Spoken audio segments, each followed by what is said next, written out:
Bonjour et bienvenue au Pays des Sabotiers, première étape de notre série de capsules dédiées à notre commune de Saint-Hubert et ses villages.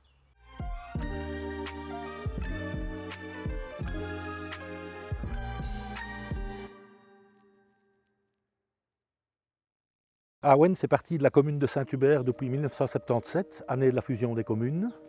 Le village compte environ 400 habitants, mais la population se fait vieillissante car tous les jeunes, ou beaucoup de jeunes en tout cas, sont partis. Il y a beaucoup de secondes résidences qui font augmenter le prix de l'immobilier, ce qui rend difficilement accessible, voire quasiment inaccessible, l'accès à la propriété par les jeunes et les gens du cru, qui sont pourtant l'âme de notre village. Malgré tout, Awen est un village où il fait bon vivre.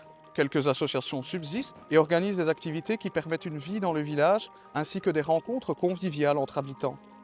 Eh bien, un petit retour vers le passé. Nous nous trouvons ici devant une ancienne saboterie, qui n'est pas en très bel état malheureusement. Il faut savoir que fin du 19e, Awen est un des villages phares dans l'industrie du sabot. Nous aimerions conserver ce patrimoine. Awen est aussi le village des 8 fontaines qui ont servi dans les années 1860 pour la distribution d'eau pour contrer les incendies de l'époque.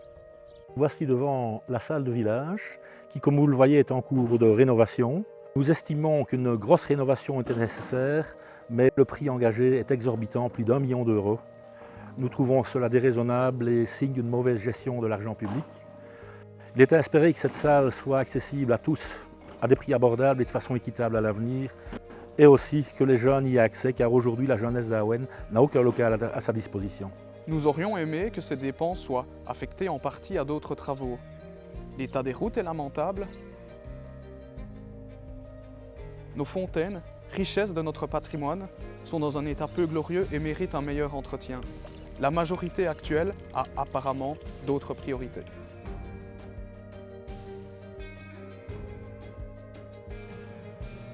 Nous pensons aussi à l'école qui chaque année manque d'élèves et qui doit courir après les quotas pour pouvoir continuer à exister.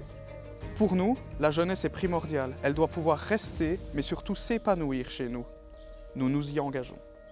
Awen fut un village prospère. Il y avait autrefois des cafés, épiceries, il y avait même une distillerie qui a fermé en 1978. Il y avait aussi, derrière moi, l'entreprise Socogetra, restée implantée ici jusqu'au début des années 2000, qui aujourd'hui est partie à Marchand-Famenne avec B6 et on ne sait pas quelle sera la destination future des bâtiments actuellement inoccupés. Aujourd'hui, il y subsiste encore quelques commerces, comme l'hôtel-restaurant sous la houlette de la famille de Walck, une ferme, quelques indépendants dans le secteur chauffage, sanitaire, électricité et dans le bâtiment. Nous avions également un médecin qui malheureusement est décédé en 2010. Comme toutes les régions rurales, l'accès aux soins devient compliqué, voire presque impossible. C'est pourquoi nous souhaitons travailler sur la pérennisation de la maison médicale et attirer de nouveaux soignants et médecins dans la commune. Pour conclure, nous pensons que chaque villageois est à même de penser, réfléchir l'avenir de son village ou même de la commune. D'ailleurs, nous sommes à l'écoute de vos idées, vos suggestions, que ce soit en face à face, via nos réseaux sociaux ou par téléphone. Ensemble pour un renouveau communal. Vous vous sentez concerné par le bien-être de notre commune? Alors rejoignez-nous et participez à une de nos réunions.